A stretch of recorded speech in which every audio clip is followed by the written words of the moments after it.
नमस्कार, खबरों की खबर में आपका स्वागत है। मैं हूं संकेत उपाध्याय। तो ये जो खबर जिसके बारे में आप अभी देख रहे थे, जिसके बारे में हम जिक्र कर रहे थे, वो है गूगल के प्ले स्टोर में से पेटीएम का हटना। दरअसल जो टेक्निकल कारण बताया गया वो ये है कि गाइडलाइंस का पालन नहीं हुआ। लेकिन क्या थी वो गाइडलाइंस जिसको लेकर के ये ऐप डाउनलोड और अपलोड होने से रोका गया? अब ये भी बता दें कि वो वापस भी आ गया है। तो पूरी खबर जान लेते हैं। सबसे पहले तो आपको बताते हैं कि पेटीएम को गूगल की गुगली कैसे दी गई। तो पेटीएम को गूगल प्ले स्टोर से हटाया गया, उसके बाद एक तूफान सा मच गया। आप लोग जानते हैं, इसके बारे में आपने पढ़ा भी होगा बारीकी से। पेटीएम फर्स्ट गेम्स ऐप को भी हटाया। ये एक ऐप है पेटीएम का, Paytm first games app. Fantasy cricket tournament की वजह से यह कार्रवाई की गई है।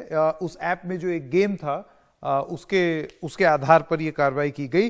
गूगल प्ले की पॉलिसी तोड़ने का आरोप लगाया गया है पेटीएम पर। आईओएस पर पेटीएम को ऐप को नहीं हटाया, यानी कि जो अगर आप एप्पल का फोन इस्तेमाल करते हैं तो उसमें पेटीएम के ऐप को नहीं हटाया। करीब 4 घंटे बाद प्ले स्टोर पर वापस लौट आया यह ऐप। अब गूगल का क्या कहना है आपको वो बता दें। गूगल की तरफ से जो दलील दी गई वो ये थी कि हमारी पॉलिसी सट्टेबाजी की इजाजत नहीं देती। तो सबसे पहले हम आपको बताते हैं गूगल ने क्या कहा। यह बताना जरूरी है आपको कि गूगल ने यह बोला है कि हमारी पॉलिसी सट्टेबाजी की इजाजत नहीं देती।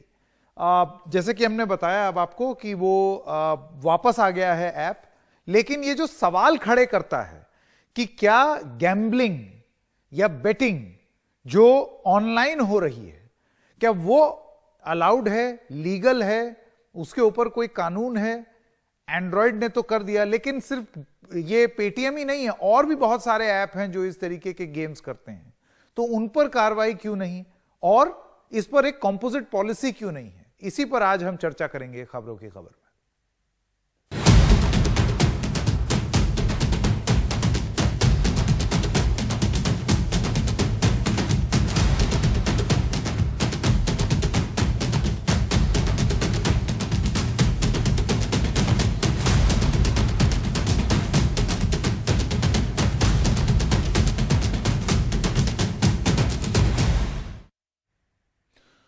तो सवाल यही है कि क्या सट्टेबाजी हो रही है ये जो एप्स हैं उनसे या उन पर, और इससे वो मुनाफा कमा रही हैं ये कंपनीज? और अगर ऐसा है तो फिर ये सब कंपनी पे लागू क्यों नहीं है?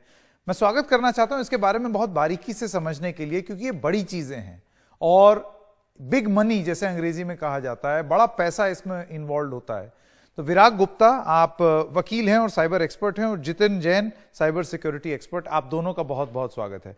विराग गुप्ता, साइबर सिक्योरिटी को लेकर के आपने काफी मुहिम छेड़ी है। किस तरीके से ये ऐप जो हैं इनको नियंत्रित करने की बहुत जरूरत है और वो उस तरीके से हो नहीं रहा जैसे होना चाहिए।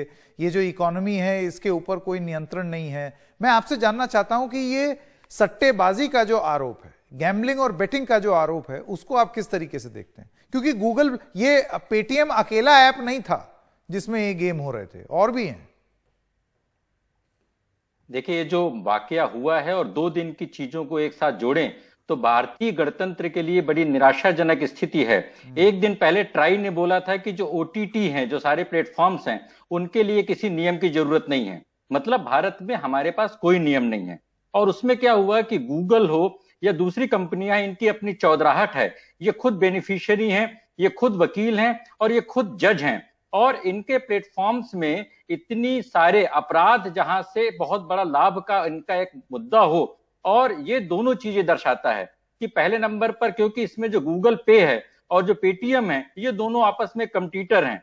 तो ये कोई नियम जो उन्होंने लागू किए हैं, ऐसे कोई रेगुलेटर लागू नहीं किए हैं, क्योंकि उनके अपने लाभ हानि के गुणा भाग रहे होंगे। और भारत में जब छोटे छोटे 10-10, 20-20 रुपए के मामले में पुलिस जुआरियों को पकड़ लेती है, उस समय डिजिटल मार्केट में जुआ एक बहुत बड़ा एक तंत्र बन गया है। और इसमें भारत सरकार की, राज्य सरकारों की, हाई कोर्टों की, लॉ कमीशन की, सुप्रीम कोर्ट की जो कंट्राडिक्शंस हैं, वो कंट्राडिक्शंस हमारी संसदीय व्यवस्था के फेल्योर को दर्शा रही हैं। और जब किसी जगह पे, अगर किसी ज्योग्राफिकल एरिया में अगर सरकार के कानून लागू नहीं हो, तो वहां पर अलग अलग किस्म के पंच आ जाते हैं। इसीलिए मैं आपसे ये सवाल पूछ रहा था कि क्या कॉम्पोजिट स्ट्रेटेजी की जरूरत है? क्या एक एक एक नियम होना चाहिए पूरे देश भर में, चाहे लॉ पास करके संसद में या किसी और माध्यम से? और अगर ऐसा लॉ पास होता है तो वो लागू कैसे होगा? ये तो गूगल का प्लेटफॉर्म है ना।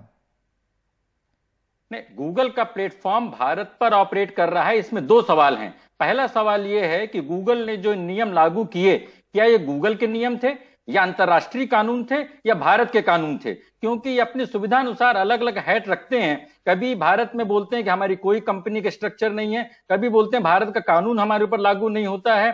तो भारत में तो संवैधानिक व्यवस्था लागू होगी, एक देश एक कानून की बात करते हैं, तो भारत में कोई आदमी नागालैंड में जाकर के अपनी कंपनी रजिस्टर करके कैसे कर सकता है? और एक बहुत बड़ा एक जो संघीय व्यवस्था है उसमें एक सवाल खड़ा होता है कि अगर इन कंपनियों के खिलाफ अगर कोई राज्य सरकार कार्रवाई करना चाहे, क्योंकि संविधान के 7वें अनुसूची के तहत उनका क्षेत्राधिकार है, तो उनके पास कोई पावर नहीं है। इंफॉर्मेशन टेक्नोलॉजी एक्ट में राज्यों के पास साइबर क्राइम से निपटने के लिए कोई दंडात्मक शक्ति नहीं है। और मुझे ऐसा लग रहा है कि आपने जो बात बोली है ये सिर्फ कंपोजिट नहीं, पूरे साइबर जो ज्यूरिस्प्रूडेंस के बारे में संसद में विशेष बहस होकर के, क्योंकि यह अर्थव्यवस्था से जुड़ा मामला है, संगठित अपराध से जुड़ा मामला है और भारतीय गणतंत्र की सॉवरेनिटी से जुड़ा मामला है। जी जितेन जैन भी हमारे साथ हैं। जितेन, अगर आपने विराग गुप्ता की बात सुनी हो तो ऐसे लग रहा है कि जैसे बिल्कुल एक बेकाबू, एक बहुत बड़ा दैत्य, एक राक्षस जैसा खड़ा होता चला जा रहा है डिजिटल जगत में, और उसके बारे में हमको मालूम ही नहीं है कि क्या करना है। नहीं, देखिए संकेत, एक तो विराग भाई की बात से मैं 100% सहमत हूं कि ये एक तरह से जो ये चौधराहट है, पंचायत है कि हम ही तय करेंगे, हम ही वकील होंगे, हम ही कानून बनाएंगे और हम ही उसके जज है ना। जितेन देखिए, ऐसा है, गूगल का प्लेटफॉर्म है। नहीं, ऐसा नहीं है। देखिए संकेत, एक बात को समझिए, क्या सट्टेबाजी भारत के अंदर कानूनी तौर पर सही है कि गलत है? गैर कानूनी है। एक दो स्टेट में जो उसको लॉटरी वगैरह के प्रोविजन को छोड़ दे, सट्टेबाजी इलीगल है। क्या सट्टेबाजी भारत के अंदर होती है? हाँ, पिछले 20-25 सालों से, 40 सालों से क्रिकेट के ऊपर, मैचों के ऊपर सट्टे लगते आए हैं, पुलिस पकड़ते रहती है, लगते रहते हैं और ये सबको पता है, सच है। अब प्रॉब्लम क्या है कि जो डिजिटल सट्टे के अड्डे बने हैं, इन्होंने सट्टेबाजी को घर घर तक पहुंचा दिया है। छोटा सट्टा, बड़ा सट्टा आप हर लगाते हैं। ड्रीम 11, फैंटेसी 11, ये सारे अगर सटीक भाषा के अंदर साफ साफ जवाब दिया जाए, खुलेआम सट्टेबाजी है ना। और अब इन्होंने खेल क्या किया है, एक आदमी हाईकोर्ट जाता है, कहता है कि साहब ये तो गेम ऑफ स्किल है। संकेत, आप मुझे बताइए, ये कहते हैं कि इसके लिए हमारे अनुभव की जरूरत है कि हम कौन सा प्लेयर चुनेंगे, इसमें हमारा अनुभव है, इसके लिए गेम ऑफ स्किल है। तो जो हिंदुस्तान और पाकिस्तान के मैच पे सट्टे लगते थे फिजिकल, वो भी लोग यही कहेंगे कि साहब हमारे अनुभव के हिसाब से हम सट्टे लगाते थे, इसलिए गेम ऑफ स्किल है। ये तो नंगा सच है ना हमारे समाज का कि आपने ये खुलेआम सट्टेबाजी को आपने जुडिशियल मैनिपुलेशन करके एक ऑर्डर ले लिया है और डिक्लेयर करवा दिया कि गेम ऑफ स्किल है। अच्छा, वो अब कोर्ट की भी गलती नहीं है, उस समय जो आर्गुमेंट उनके सामने रखे गए उसके हिसाब से उन्होंने निर्णय दिया।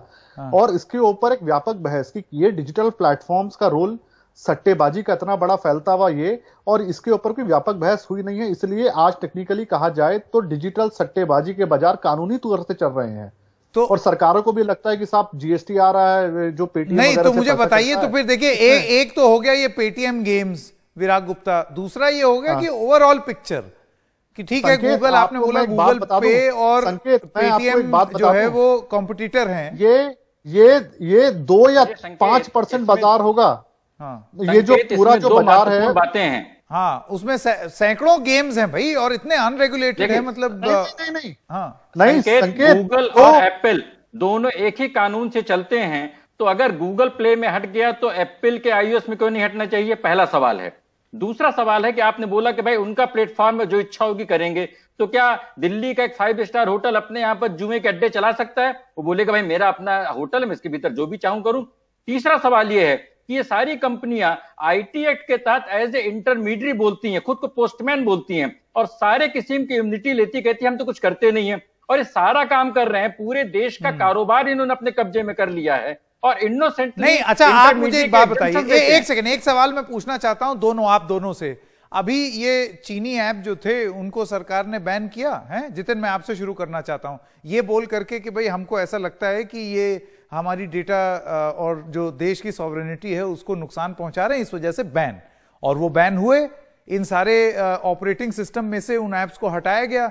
उसी तरीके से यहां भी तो इसी देश के कानून का उल्लंघन हो रहा है। सरकार चाहे तो अभी मौजूदा कानूनों के तहत इनको भी बैन कर सकती है या रोक सकती है या नियंत्रित कर सकती है। जितिन और उसके बाद तो विराट। कानून के हिसाब से करे ना, पर वही तो सारा खेल है। इन्होंने तो हाईकोर्ट का, बॉम्बे हाईकोर्ट का मेरे ख्याल से आदेश है कि ये गेम ऑफ स्किल है।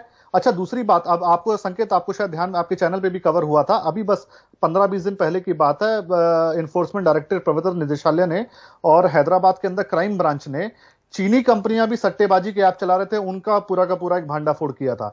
देखिए, ये जो ऐप वाला बिजनेस है ना, जो गूगल प्ले या ऐप स्टोर के ऊपर है, ये खाली 3 या 4% है। सारे बड़े सटोरिये, आप किसी भी साइबर विशेषज्ञ को पूछिए जो इसमें है, सारे बड़े लोगों ने अपना प्राइवेट प्लेटफॉर्म बना रखा है, अपनी प्राइवेट वेबसाइट्स बना रखी हैं, उसके ऊपर करोड़ों खरबों के सट्टे लग रहे हैं, किसी को पता ही नहीं है, क्योंकि यूजर नेम पासवर्ड है, अंदर जो उनसे जुड़े हुए लोगों को मिलता है। और ये इतना भयानक रूप से है कि आपने पूरे के पूरे सट्टे का डिजिटाइजेशन, असली डिजिटल इंडिया यहीं पे हुआ है। और मुझे लगता है कि ये चीजें एक पब्लिक अवेयरनेस के अंदर नहीं है, और इसके ऊपर अब ये जब बात उठी है, व्यापक बहस होगी, व्यापक इन्वेस्टिगेशन होगी, तब आप देखेंगे कि ये अरबों खरबों का जो कारोबार ऑनलाइन चल रहा है, जो हम देख रहे हैं इन एप्स के माध्यम से, खाली 3% टिप ऑफ आइसबर्ग है। टिप ऑफ आइसबर्ग, बाप रे बाप, ये तो सुन के ही बड़ा अजीब लग रहा है। विराग, मैं आपसे जानना चाहता हूं। संकेत, एक तो इसमें बहुत बड़ा मसला है जो सुप्रीम कोर्ट के सामने चल रहा है, और वो इन कंपनियों के जीएसटी लायबिलिटी है, जो बहुत बड़ा। देखिए, ये पूरा एक अंतरराष्ट्रीय तंत्र का दुर्भाग्य है कि गूगल हो या पेटीएम हो या एप्पल हो या कंपनियां हैं, ये सब अपने आप को बोलती हैं कि नोटिस में नहीं आया ना विराग जी। देखिए, ऐसा है, बिटकॉइन जब आया था तो बिटकॉइन भी सब चीज जुड़ गई थी, आपका चेक भी ले रहे थे, वो पैन कार्ड की डिटेल भी ले रहे थे, अकाउंट भी लिंक कर रहे थे, लोग उसमें पैसा भी कमा रहे थे। लेकिन मुझे याद है अरुण जेटली ने खड़े होकर के बोला कि ये ठीक नहीं है, ये एक तरीके का सट्टा है। उन्होंने इस शब्द का, ये गैम्बलिंग है, ये शब्द पार्लियामेंट में उन्होंने प्रयोग किए। क्या वही नियम यहां नहीं लग सकता? देखिए, दो छोटी सी बातें हैं। पहला, आपने सवाल किया था कि जिस तरह से चीनी ऐप पर प्रतिबंध लगाया था, बाकी सब पर प्रतिबंध क्यों नहीं लगाए जाएं? जितने भी अमेरिकन कंपनियां हैं, फेसबुक, गूगल, माइक्रोसॉफ्ट, व्हाट्सएप, कोई भी कंपनियां, ये शर्तिया तौर पर सारा डेटा अमेरिका ले जाती हैं और ऑपरेशन प्रिज्म के दिनों से वहां पर अमेरिकन इंटेलिजेंस एजेंसीज के साथ शेयर करती हैं। तो जब भारत का डेटा विदेश ले जाना अपराध है, तो चाहे चीनी कंपनी हो चाहे अमेरिकी कंपनी हो, दोनों के साथ समानता का बर्ताव क्यों नहीं किया जाए? ये नंबर एक। दूसरा, जो सबसे बड़ी जो दिलचस्प बात यह है कि ये कंपनियां एक कानून से अपने आप को बोलती है कि हम कुछ नहीं करते हैं और हमारे ऊपर सारे लीगल लॉ कुछ नहीं लगेंगे, और दूसरे हाथ से सब कुछ करती हैं, यही पेमेंट देती हैं, यही बिजनेस देती हैं, यही विज्ञापन चलाती हैं और यही अपने नियम बनाती हैं, और वहां पर सरकार, संसद और सुप्रीम कोर्ट बौने नजर आते हैं, और ये पूरे भारतीय गणतंत्र के लिए चुनौती है। बहुत बड़ी बात। विराग गुप्ता और जितिन जैन, मेरे पास समय खत्म हो गया, लेकिन आप लोगों ने जो बताया है वो, ये कहानी सिर्फ पेटीएम तक सीमित नहीं है, या कुछ ऐप जो गेमिंग ऐप हैं जो कि जिन पर सट्टेबाजी का आरोप लग रहा है उन तक सीमित नहीं है। समस्या बहुत बड़ी है, और समस्या शायद गूगल प्ले स्टोर और आईओएस की चौधराहट की है, जैसा कि जिक्र किया यहां हमारे दोनों मेहमानों ने। सोचना पड़ेगा कानून बनेगा या नहीं, या सरकार कुछ करेगी भी या नहीं।